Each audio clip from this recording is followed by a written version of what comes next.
Before I started working, I didn't know much about money. I just knew money was for spending. Did you know that 3 in 5 people are just one medical emergency away from poverty?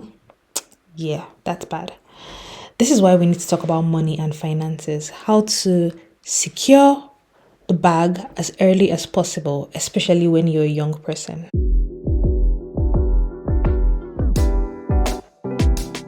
Welcome to my channel, and my name is Yomande. A few years ago, I was one of the first users of the tool, Piggyvest or Piggybank, which is amazing, by the way. The owners of the platform decided to feature my story on how I was able to save 1 million naira. This was before 1 million naira wasn't rubbish. I really should give myself a pat on the back. I did really good with money.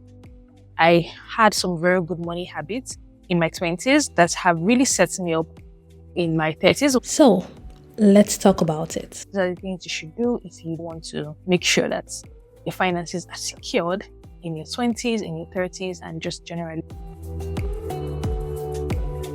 First thing that really helps me is personal development. Personal development is not just your skills, it's your mindset, your skills, your education, your branding, and your excellence. So your excellence in how you do anything, how you package yourself. Those are the 5 things that you need to do under personal development. Let me put this in context for you. I was 19 when I was doing my NYSC, and there's this thing called Said program, which you get to do a lot of things. You can learn languages. It's like community service, basically, giving back to your community and also learning at the same time. And I noticed that a lot of these programs that they were offering the NYSC corpers were free. And for me, it was very interesting. And one thing I decided to take advantage of was to learn finance. So here's the thing. I wanted to transition into finance. I was doing the ACCA exams. And because I was a corper, in a way, I was able to get like the trainings cheaper. Mind you, I had a tech background. I studied computer science. And then I wanted to transition to finance because to me, that's where the money is. And that's another conversation. So I did ACCA and I was able to get some skills. I didn't finish ACCA because eventually I abandoned a career path, but I'd already taken 4 exams and I got my classes a bit cheaper because of NYSC and because of where I was. And because I had that finance background coupled with my tech background, I was able to combine both skills together, and I got into a mini MBA in Lagos Business School on a scholarship through the Junior Achievement Nigeria program. So all of these skills together helped me to get first internship. I put my points because I had done all of these courses and I'd gained all of these skills during NYSC. It puts me in a very good position to select jobs. It puts me in a position where companies could say, oh, you look like a good candidate to be our intern. You're doing all of these skills and you have all of these certifications, even though they're in different things. And I didn't know how they were going to come together. And at that point, they couldn't have come together for a career, but they were perfect for an internship. So what's this saying? The point is, in order to qualify for like the bigger opportunities, you need to develop skills, at least in multiple areas. The opportunities you're trying to qualify for will determine the skills you're trying to do. If you're trying to do climate change, for example, or you're trying to do health tech, maybe you don't need to have an ACC. Maybe you don't need a mini MBA. Who knows?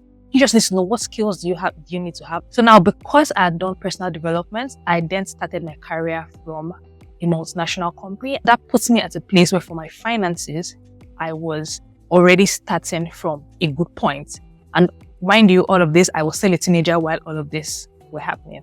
So that's a good example of how personal development helped me to start earning good money very early, even as a teenager.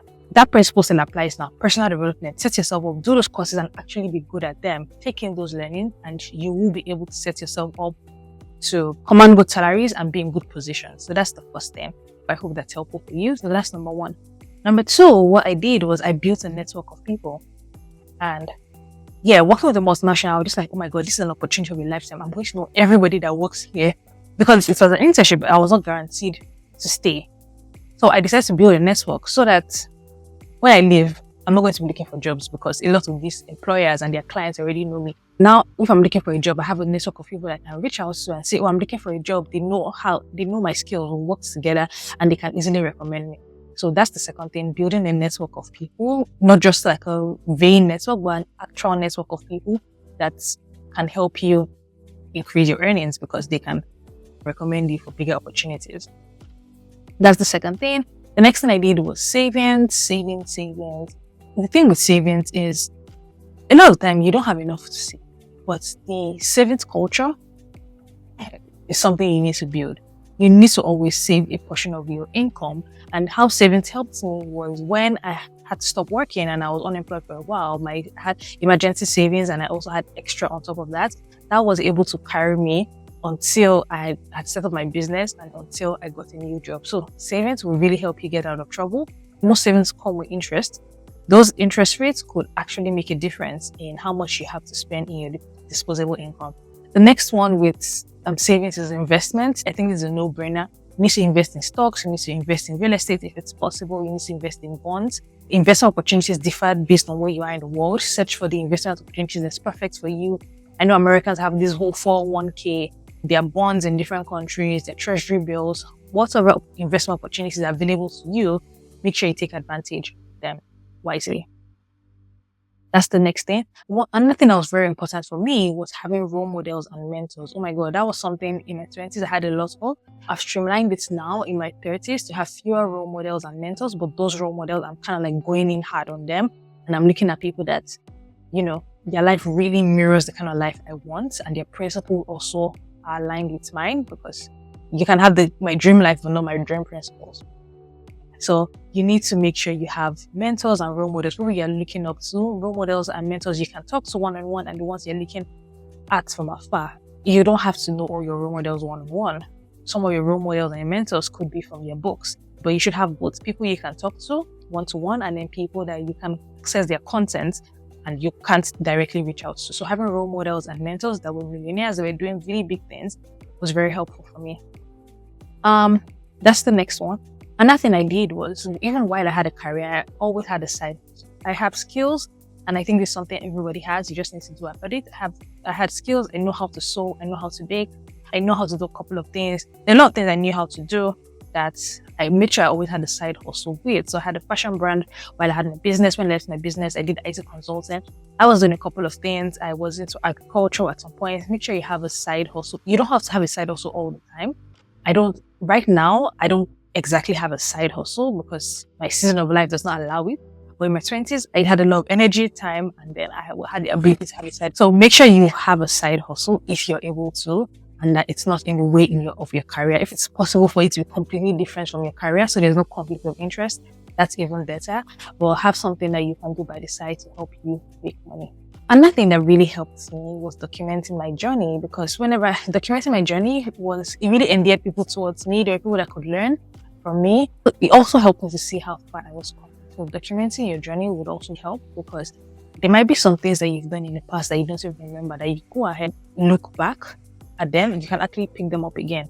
Or when you listen to people, writing down notes, documenting things you've done, what has worked for you, what has not worked for you. Maybe for some people, they've made bad investments in the past. Document it. Make sure you keep this somewhere so that you don't forget, because you never know. Document your journey. That's the next thing I would say. Another thing that really helped me with my attitude. I've always had an attitude of humility. So having a good attitude makes people want you to be around them in their network. That also helps me grow my network. Just the way I relate to people, just the way I honor people, just the way I talk to them, engage people. Just, your attitude generally towards people is a very valuable skill. The next thing that really helped me was my brand. I've always had a good brand. I haven't always been out there, which is something I want to change. I haven't always had a loud brand, but amongst the people that know me, my brand has always been very good. Everybody really knows the things I do, what I stand for. I'm always writing my stories and putting myself out there, which is the advantage of writing your stories and putting yourself out there. It helps you build a brand. So building a brand also helps me. People knew that I like to create things. I like to take pictures. I work in tech. So just letting people know what you do is always really good, and building a brand around it. And I'm going to stop in this last point, which is giving. It might seem counterintuitive because, you want to receive. You just never know. Give to people. It's just the law of the universe. The more you give, the more you get. So into people's lives, sow ideas. When you get sow ideas, you also get ideas back. When you sow money, you also get money back. When you sow time, you also sow time. You get time back. So sow into people's lives, give into people's lives. Giving has really, really helped me. Giving to leaders, giving to my peers, giving to people that don't have. One way or the other, I always find this coming back to me. So I think that's my last point. But yeah, I hope this really helped someone that's trying to level up their finances, These are the things you should do if you do want to, make sure that your finances are secured in your 20s, in your 30s, and just generally in life. I think this applies to anyone, regardless of what part of life you are. I hope this was useful to you. Drop your comments, like this video, and subscribe to my channel. I hope to see you in the next video. I'll see you later.